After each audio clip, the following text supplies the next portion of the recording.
Hey guys, EpicVids50 here, and today I'm going to be bringing you my first collection update in over a year. And because of that, it's going to be huge, so I'm going to have to break it up into different parts. So this first part, I've just gotten back from G-Fest, so that'll be the second part, the stuff I got at G-Fest. The first part will be all of the figures I've gotten in the past year. So first, let's start off with the first thing that I got, the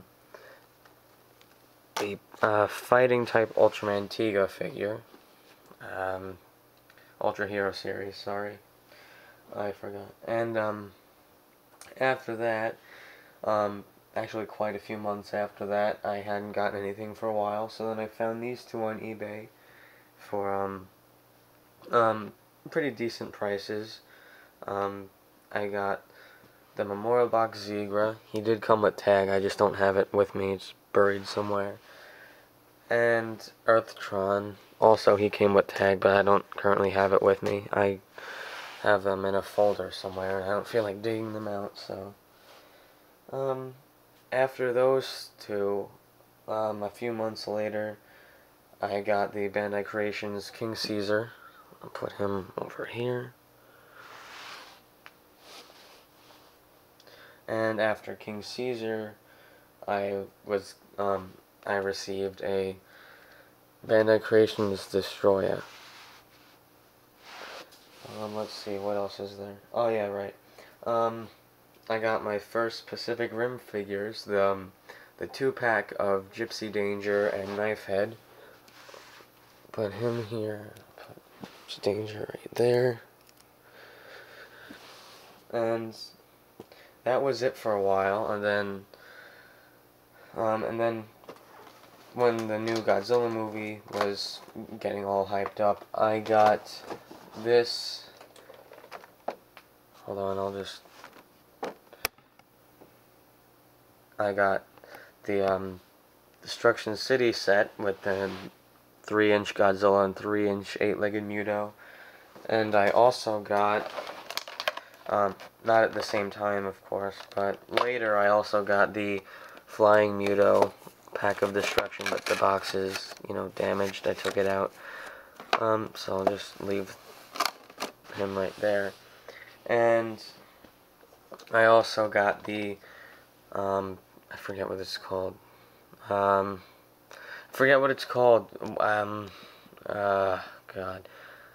I think something, I don't even know, but it's the, one of the two Bandai, Godzilla 2014 figures, the American Bandai 2014 figures of the new Godzilla. Sorry, I forgot which one it was, but anyway. So then that was it for a while. So then that was that for a while. I only had, well, only sounds a little weird to put with all these figures I got. Then again, this was over like a year's worth of time.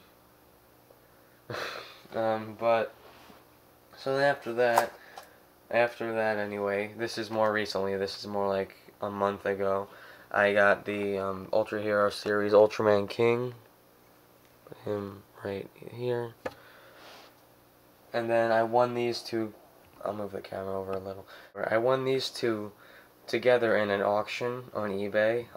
One of them came with the tag, the other did not. I got Zeton, the new Ultra Monster, whatever it is, Zeton, and he came with Gekilogar from Ultraman 80. Zeton came with tag, he did not. So these are all the figures that I've gotten since last time I did a collection update, up until before G-Fest. So now we're on to the stuff I got at G-Fest. So before we start with the figures, I'd like to start off with the stuff that I got signed by the special guests there. So first off, I got a Godzilla vs. Mechagodzilla t-shirt, and I got it signed by Koichi Kawakita, the director of special effects for the Heisei Godzilla movies, and Robert Scottfield, who played M11 in Godzilla vs. King Ghidorah. So that was really cool. Put this to the side. So next I got my the most recent issue of G-Fan. I got signed by J.D. Lees. I don't know if you can read that. It says, "Congrats on your big win. Way to go, J.D. Lees, G-Fest 21." And what he's talking about in the big win, I submitted a video into the video contest and I won an award for it. I'll do another video on that later, and I'll also post the screening of the video and the video itself soon. So next up, I got the official program book signed by Koichi Kawakita, Tomoko Ai, Katsuhiko Sasaki, and Robert Scottfield, and I would have gotten it signed by Don Fry, but he was sold out of tickets by the time I was getting autographs signed. So here's all their signatures next to their pictures. So that was really cool. I mean, I remember last time I got this signed 2 years ago. I had the program book for G-Fest 19. I got them to all sign on the cover, but you know, it's almost as good.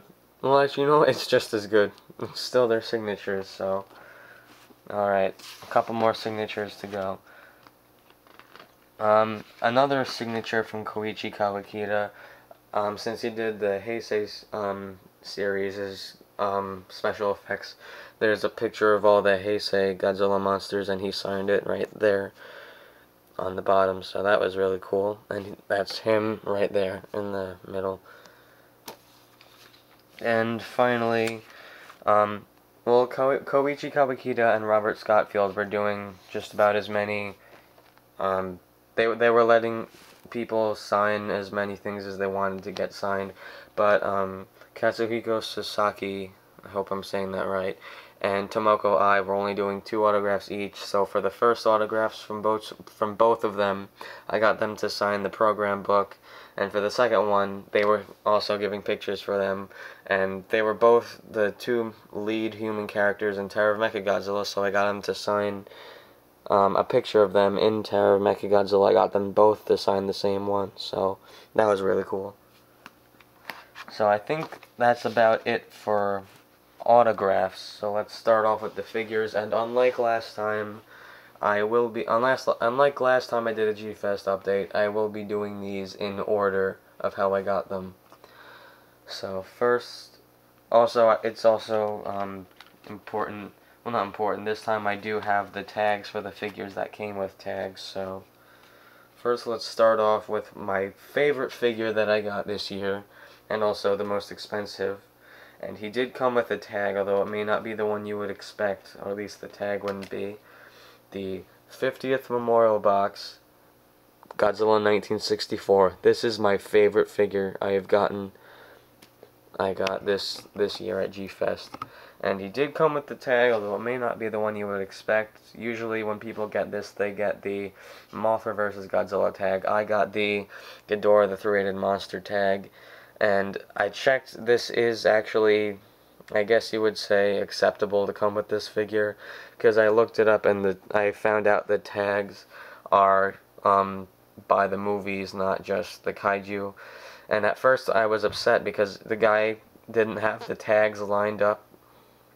And at first I was upset that I didn't get the Mothra vs. Godzilla tag, because the guy who was selling this to me didn't have all the tags next to the figures. He had to find a giant stack of them, and he must have had like at least 10 different memorial boxes worth of cards. The stack was like this big. Like if there's this one card, the stack was like that. So he had a ton of memorial box cards, and I was searching through it, and I couldn't find the Mothra vs. Godzilla cards, so I figured I would just get the one from Ghidorah the Three-Headed Monster, since it is another movie this suit was used in.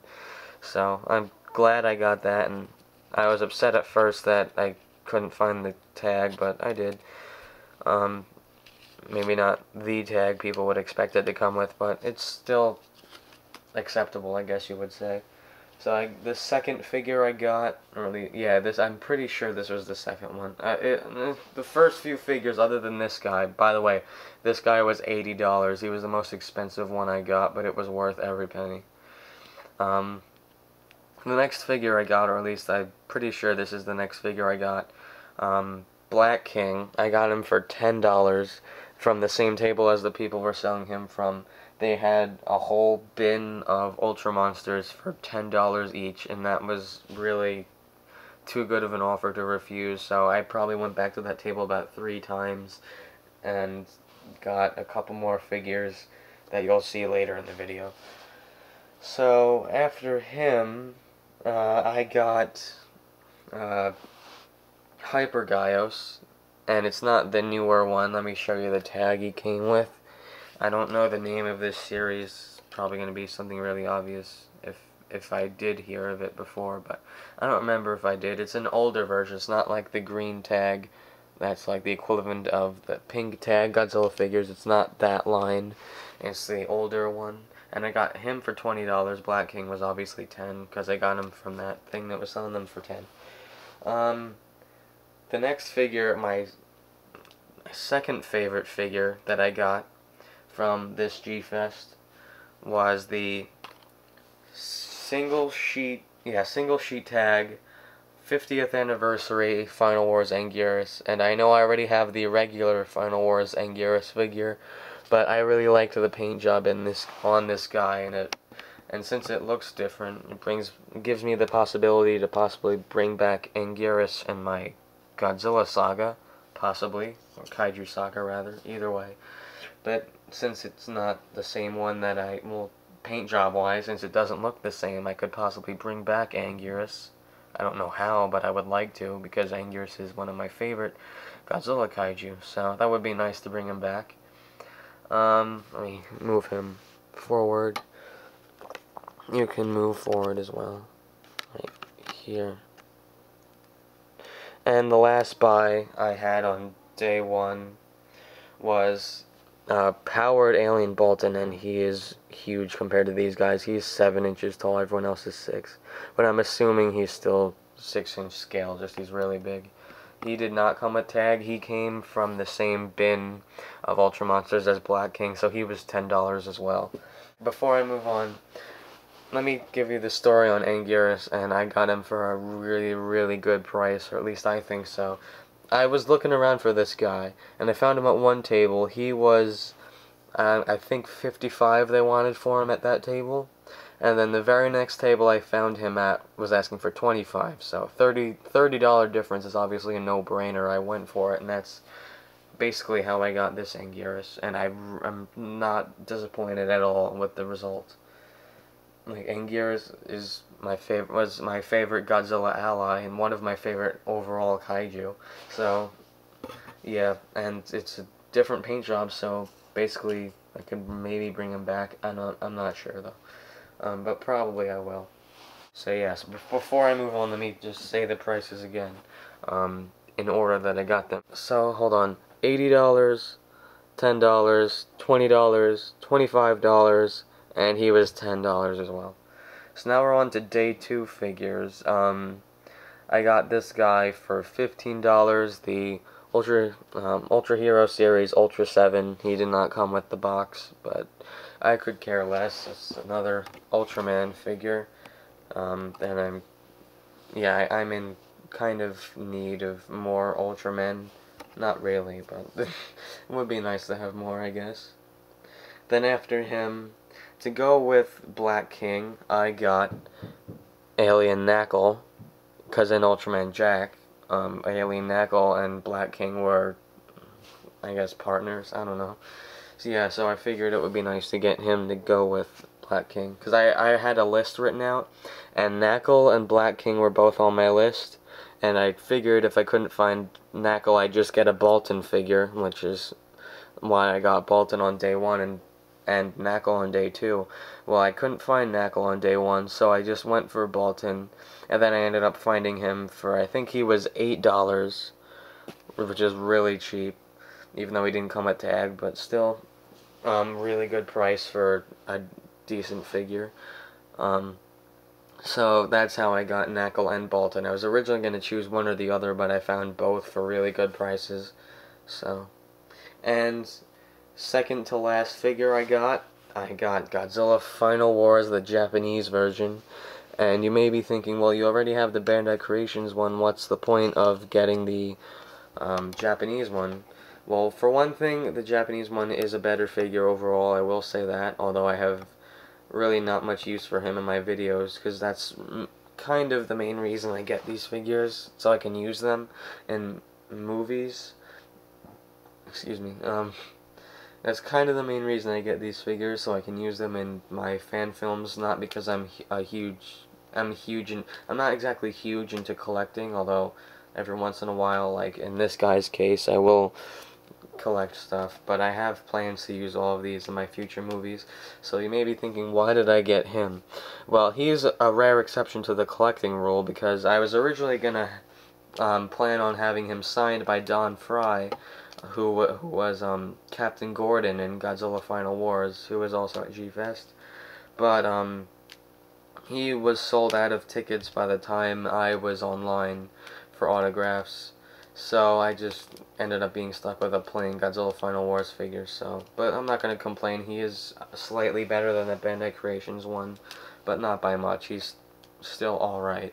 And the last figure I got on G-Fest is a Ultra Monster I really like. And he was really cheap too. Kind of vintage. He also doesn't look, since he's vintage, he doesn't look 100% like the actual thing used in the show. But anyway, here he is, the revived Duraco vintage figure. He's been one of my favorite underrated Ultraman monsters from the original Ultraman, and I was upset that I never had a 6-inch figure of him, or at least a newer one, and I had heard of this figure, but I'd forgotten about it for a long time, and then I found him in the same bin as him, and he was $10 as well. But since I spent $80, 10, so I spent $100 at that guy's table, so he gave me a break and gave me this guy for $8, so that was really cool of him. So those are all of the figures that I got at this year's G-Fest, G-Fest 21, and I am not disappointed in this haul one bit. All of these figures are great, and I'm really happy to have them, especially this guy right here. If the camera will focus, it'll be better. Yeah, there we go. Godzilla 1964 is one of my favorite suits for Godzilla. But anyway, so that was my G-Fest haul. I hope you enjoyed watching, and I will do a video on the video I submitted to G-Fest and the award I won for it. I'll do that soon. So thank you all for watching, and I'll see you later. Bye.